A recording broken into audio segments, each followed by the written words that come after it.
India टुडेने Pune Porsche अपघात प्रकरणाचे वार्तांकन करण्यास सुरुवात करून आज एक आठवडा पूर्ण झाला आहे। प्रत्येक दिवशी आम्ही ही घटना कव्हर केली आहे।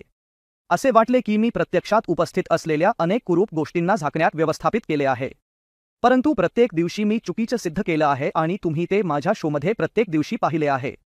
आज सकाळी मला माझा पुण्यातील मित्र आणि रिपोर्टर दिवेश सिंग यांच्या मेसेजने जाग आली, ज्याने आजचे मोठे अपडेट नुकतेच दिले होते, ज्याची आम्हाला सुरुवातीपासून शंका होती, पण आज ती गोष्ट लाजिरवाणीपणे सिद्ध झाली आहे।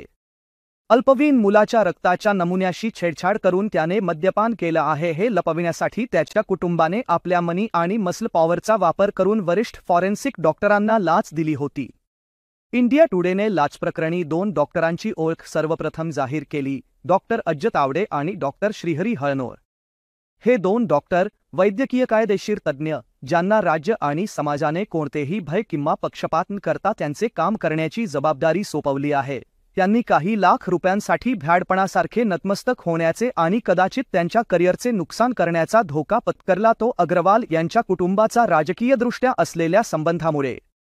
पण एका उदात्त व्यवसायाला लाज आणणारे आणि स्वतःची आणि आपल्या सहकायांची आणि कुटुंबाची बदनामी करणारे हे 2 डॉक्टर। आमच्या पत्रकारांनी गेल्या आठवडाभरात ज्या गोष्टी उघड केल्या त्यामधील हे खेळाडू येथे आहे। एकामागून एक गोष्टी आता समोर आणल्या जात आहे। एका शक्तिशाली आणि प्रचंड राजकीय संपर्क असलेल्या कुटुंबियांची भ्रष्टाचाराची साखळीच आता समोर येत आहे। पुण्यातील धक्कादायक बाब म्हणजे अश्विनी आणि अनिश या दोघा पीडितांचे मृतदेह रस्त्यावरून काढण्यापूर्वीच भ्रष्टाचाराची यंत्रणा कामाला लागली होती। आत्तापर्यंत जे काही आम्हाला माहीत आहे ते मी तुमच्यासमोर मांडू इच्छितो, ज्यामध्ये पुणे प्रकरणातील भ्रष्टाचाराच्या खेळाचे एक सरळ सोपं चित्र पाहायला मिळतं। अपघातानंतर काही मिनिटांतच हा खेळ सुरू झाला।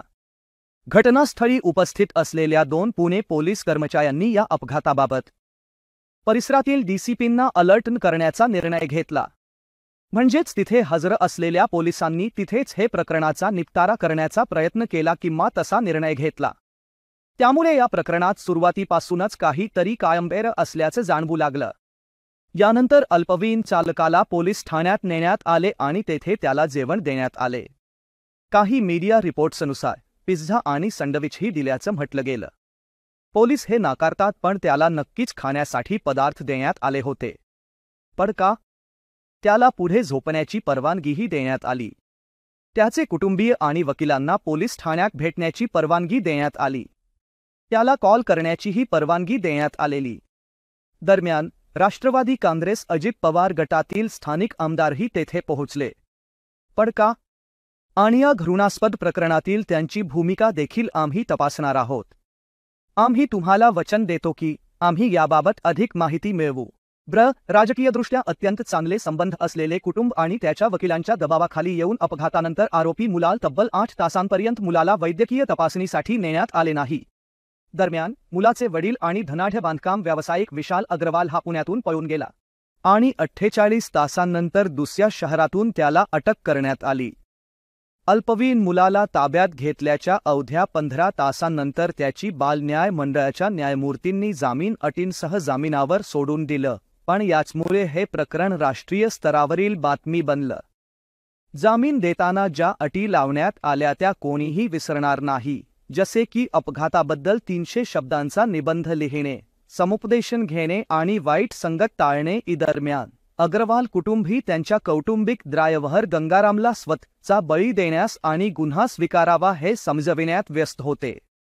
अपघात प्रकरणी त्याची 2दा चौकशी करण्यात आली। आजच्या बिग न्यूज ब्रेकमध्ये तुम्हाला सांगितल्याप्रमाणे 2 डॉक्टरांना संबंधित कुटुंबाकडून किंवा त्यांच्या राजकीय सूत्रांकडून अगदी शांतपणे फोन केले गेले आणि मुलाच्या रक्ताचे नमुने फेकून देण्याचे आदेश दिले आणि या प्रकरणात कायदेशीर बाबीच्या दृष्टीने दुसऱ्या व्यक्तीच्या रक्ताचे नमुना सादर केले। मुळात संबंधित अल्पवयीन मुलगा हा नशेत नव्हता हे सुचवण्यासाठी हे केलं गेलं। हा सगळा 360 अंशातील भ्रष्टाचार होता। हा सगळा खेळ अत्यंत सराईतपणे खेळला गेला। जी लोक झुकली किंवा ज्यांना खरेदी करण्यात आलं त्यांना काहीही संबंधितांना काहीही विचारण्याची गरज पडली नाही। या देशातील राजकीय संबंध असलेल्या श्रीमंत कुटुंबाची ही ताकद आहे। त्यांच्या मागण्या त्यांचे प्राधान्य, त्यांच्या गरजा या आपल्याला समजून येतात आणि कधी-कधी हा भ्रष्टाचार चालवण्यासाठी फोन करण्याचीही गरज नसते. पोलीस, डॉक्टर, न्यायाधीश, वकील, नोकरशाह, आमदार, बहुधा मंत्र्यांनाही गुडघे टेकायला आणि आदर दाखवायला या प्रकरणात पुढे आलेल्या कुटुंबांची केवळ नावं पुरेशी आहेत. म्हणूनच मनात कोणतीही शंका न ठेवता मी ते थेट सांगायला हवे. या धनाढ्य कुटुंबाची ताकद म्हणजे पोलीस किंवा डॉक्टरांची जोडी होती, किंबहुना त्यापेक्षाही खूप अधिक. प्रेक्षकांनो, हे तुम्हाला आणि मला दोघांनाही माहीत आहे. मग ते एकनाथ शिंदे सरकारचे लोक असोत किंवा बाल न्याय मंडळाचे न्यायाधीश असोत किंवा शरद पवार असोत, राष्ट्रवादी काँग्रेसचे सदस्य असो किंवा अन्य कोणत्याही पक्षाचे सदस्य असो, कोणालाही कारवाईपासून वाचवू नये. जर तो मंत्रीही असेल तरी त्याचा आम्ही पर्दाफाश करू. आणि मी तुम्हाला वचन देतो की आम्ही गेल्या आठवडाभरापासून इंडिया टुडेवर कोणाच्याही दडपणाखाली येता किंवा पक्षपात न करता संबंधित लोकांची नावं उघड करत आहोत.